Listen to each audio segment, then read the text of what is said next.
Oremos antes de comenzar. Señor, por favor, déjanos entender tu palabra y ponerla en nuestros corazones. Que moldee nuestras vidas para ser más como tu Hijo. En el nombre de Jesús preguntamos. Amén.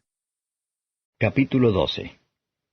Y comenzó a hablarles por parábolas. Plantó un hombre una viña y la cercó con seto, y cavó un lagar y edificó una torre, y la arrendó a labradores y se partió lejos.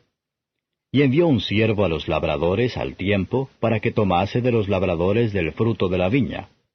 Mas ellos, tomándole, le hirieron, y le enviaron vacío. Y volvió a enviarles otro siervo, mas apedreándole, le hirieron en la cabeza y volvieron a enviarle afrentado. Y volvió a enviar otro, y a aquel mataron, y a otros muchos, hiriendo a unos y matando a otros. Teniendo pues aún un hijo suyo amado, enviólo también a ellos el postrero, diciendo, tendrán en reverencia a mi hijo. Mas aquellos labradores dijeron entre sí, este es el heredero, venid, matémosle, y la heredad será nuestra. Y prendiéndole le mataron y echaron fuera de la viña. ¿Qué pues hará el señor de la viña? Vendrá y destruirá a estos labradores y dará su viña a otros. Ni aun esta escritura habéis leído, la piedra que desecharon los que edificaban, esta es puesta por cabeza de esquina, por el Señor es hecho esto, y es cosa maravillosa en nuestros ojos. Y procuraban prenderle porque entendían que decía a ellos aquella parábola, mas temían a la multitud, y dejándole se fueron. Y envían a él algunos de los fariseos y de los herodianos para que le sorprendiesen en alguna palabra. Y viniendo ellos le dicen, Maestro, sabemos que eres hombre de verdad y que no te cuidas de nadie porque no miras a la apariencia de hombres, antes con verdad enseñas el camino de Dios. ¿Es lícito dar tributo a César o no? ¿Daremos o no daremos? Entonces él, como entendía la hipocresía de ellos, les dijo, ¿por qué me tentáis? Traedme la moneda para que la vea. Y ellos se la trajeron y les dice, ¿cuya es esta imagen y esta inscripción? Y ellos le dijeron, de César. Y respondiendo Jesús les dijo, dad lo que es de César a César, y lo que es de Dios a Dios. Y se maravillaron de ello. Entonces vienen a él los saduceos, que dicen que no hay resurrección, y le preguntaron diciendo, Maestro, Moisés nos escribió que si el hermano de alguno muriese y dejase mujer, y no dejase hijos, que su hermano tome su mujer y levante linaje a su hermano. Fueron 7 hermanos, y el primero tomó mujer, y muriendo no dejó simiente. Y la tomó el segundo y murió, y ni aquel tampoco dejó simiente. Y el tercero de la misma manera. Y la tomaron los 7, y tampoco dejaron simiente. A la postre murió también la mujer. En la resurrección, pues, cuando resucitaren, ¿de cuál de ellos será mujer? Porque los 7 la tuvieron por mujer.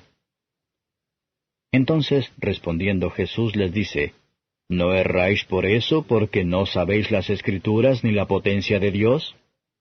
Porque cuando resucitarán de los muertos, ni se casarán, ni serán dados en casamiento, mas son como los ángeles que están en los cielos. Y de que los muertos hayan de resucitar, ¿no habéis leído en el libro de Moisés cómo le habló Dios en la zarza diciendo, Yo soy el Dios de Abraham, y el Dios de Isaac, y el Dios de Jacob?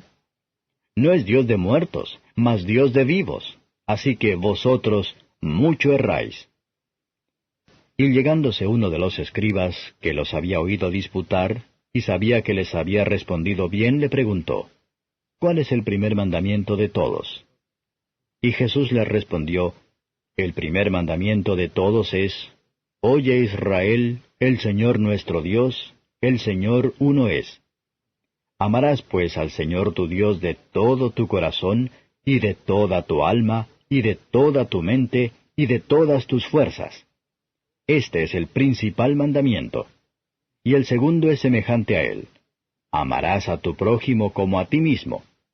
No hay otro mandamiento mayor que estos.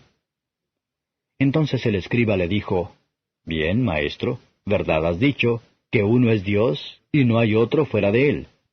y que amarle de todo corazón y de todo entendimiento, y de toda el alma, y de todas las fuerzas, y amar al prójimo como a sí mismo, más es que todos los holocaustos y sacrificios. Jesús entonces, viendo que había respondido sabiamente, le dice, No estás lejos del reino de Dios. Y ya ninguno osaba preguntarle. Y respondiendo Jesús decía, enseñando en el templo, ¿Cómo dicen los escribas que el Cristo es hijo de David? Porque el mismo David dijo por el Espíritu Santo, Dijo el Señor a mi Señor, Siéntate a mi diestra, hasta que ponga tus enemigos por estrado de tus pies. Luego llamándole el mismo David Señor, ¿de dónde pues es su hijo? Y los que eran del común del pueblo le oían de buena gana. Y les decía en su doctrina, Guardaos de los escribas, que quieren andar con ropas largas, y aman las salutaciones en las plazas, y las primeras sillas en las sinagogas, y los primeros asientos en las cenas, que devoran las casas de las viudas, y por pretexto hacen largas oraciones.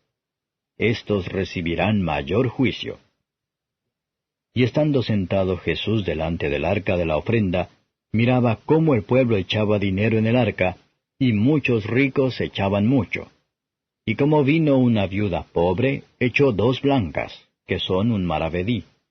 Entonces, llamando a sus discípulos, les dice, De cierto os digo que esta viuda pobre echó más que todos los que han echado en el arca, porque todos han echado de lo que les sobra, mas ésta, de su pobreza echó todo lo que tenía, todo su alimento.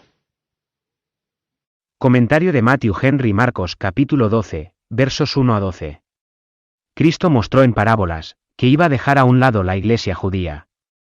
Es triste pensar lo que los ministros fieles el uso de base de Dios han tenido en todas las edades, de los que han disfrutado de los privilegios de la iglesia, pero que no han dado a luz rendir frutos. Dios al fin envió a su Hijo, su bien amado, y se podría esperar que el que su Maestro amado, sino que también debe respetar y amar, pero en lugar de que lo honra. Porque Él era el Hijo y heredero, por lo tanto lo odiaban. Pero la exaltación de Cristo fue la obra del Señor, y es obra suya exaltarlo en nuestros corazones, y para establecer su trono allí, y si esto se haga, no puede sino ser maravilloso a nuestros ojos. Las Escrituras, y los predicadores fieles, y la venida de Cristo en la carne, nos llaman para hacer por la alabanza a Dios en nuestras vidas. Deje que los pecadores tengan cuidado de un espíritu carnal orgullosos, si insultan o desprecian a los predicadores de Cristo. Ellos lo habrían hecho su Maestro, había que vivió cuando estaba en la tierra, versos 13 a 17. Los enemigos de Cristo se pensaron deseosos de conocer su deber, cuando en realidad la esperanza de que lo que pidierais lado tomó de la cuestión, que podrían encontrar ocasión para acusarle. Es más probable que insnare los seguidores de Cristo nada, que llevarlos a inmiscuirse en disputas acerca de la política mundana. Jesús evitó la trampa, al referirse a la presentación que ya habían hecho como nación. Y todos los que le oían, se maravillaban de la gran sabiduría de su respuesta. Muchos alabarán las palabras de un sermón, que no estarán al mando de las doctrinas de la misma. Versos 18 a 27. Un conocimiento adecuado de las Escrituras, ya que la fuente de donde toda religión revelada ahora fluye, y la base sobre la que se construye, es el mejor conservante contra el error. Cristo dejara a un lado la objeción de los saduceos, que eran los infieles burlándose de ese día, mediante el establecimiento de la doctrina de la situación futura en una verdadera luz. La relación entre marido y mujer, aunque nombrado en el paraíso terrenal, no se conocerá en la celestial. No es de extrañar si nos confundimos nosotros mismos con errores tontos, cuando formamos nuestras ideas sobre el mundo de los espíritus de los asuntos de este mundo de los sentidos. Es absurdo pensar que el Dios viviente debe ser la parte y la felicidad del hombre, si es que alguna vez muerto, y por lo tanto, es cierto que existe el alma de Abraham y actúa, aunque ahora por un tiempo de separarse del cuerpo. Los que niegan la resurrección enormemente errar, y debe ser dicho. Tratemos de pasar por este mundo moribundo, con una esperanza gozosa de la felicidad eterna, y de una resurrección gloriosa, versos 28 a 34. Aquellos que sinceramente desean que se les enseñe su deber, Cristo por el juicio, y enseñará a su manera. Le dice el escriba que el gran mandamiento, que de hecho incluye todo, es decir, la de amar a Dios con todo nuestro corazón. Dondequiera que este es el principio que rige en el alma. Hay una disposición a todos los demás derechos. Amar a Dios con todo nuestro corazón, nos enganchará a cada cosa por la cual Él estará contento. Los sacrificios solo representaban las expiaciones para las transgresiones de la ley moral de los hombres. Eran de ningún poder, excepto cómo lo expresan el arrepentimiento y la fe en el Salvador prometido, y lo condujeron a la obediencia moral. Y debido a que por lo tanto no hayamos amado a Dios y al hombre, sino a los pecadores muy inversa. Por lo tanto, estamos condenados, necesitamos el arrepentimiento, y necesitamos la misericordia. Cristo ha aprobado lo que dijo el escriba, y lo animó. Se puso de pie justo para seguir avanzando. Para este conocimiento de la ley lleva a la convicción de pecado, al arrepentimiento, al descubrimiento de nuestra necesidad de la misericordia, y la comprensión de la manera de la justificación por Cristo, versos 35 a 40. Cuando asistimos a lo que las Escrituras declaran, en cuanto a la persona y oficinas de Cristo, seremos conducidos a lo confiese como Señor y Dios, obedecerlo como nuestro Redentor exaltado. Si la gente común oír estas cosas de buena gana, mientras que los sabios y distinguidos se oponen, los primeros son felices, y el segundo a ser compadecido. Y como el pecado, disfrazado con un espectáculo de la piedad, es el doble de la iniquidad, por lo que su condena será doblemente pesada, versos 41 a 44. No olvidemos que Jesús todavía ve la tesorería. Él sabe cuánto, y por lo que los motivos. Los hombres dan a su causa.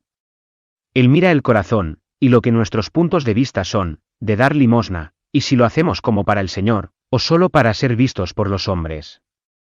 Es muy raro encontrar alguna que no quiso culpar a esta viuda, que no podemos esperar encontrar muchos que hacer como para ella, y sin embargo, nuestro Salvador le felicita, por lo tanto, estamos seguros de que lo hizo bien y sabiamente. Los débiles esfuerzos de los pobres para honrar a su Salvador, se elogiaron en aquel día. Cuando las espléndidas actuaciones de los incrédulos estarán expuestos al desprecio. Gracias por escuchar. Si quieres saber más sobre Jesús y lo que el Evangelio significa para ti, entonces ve el video que se muestra a la izquierda de la pantalla y no olvides suscribirte. Que el Señor Jesucristo bendiga tu día.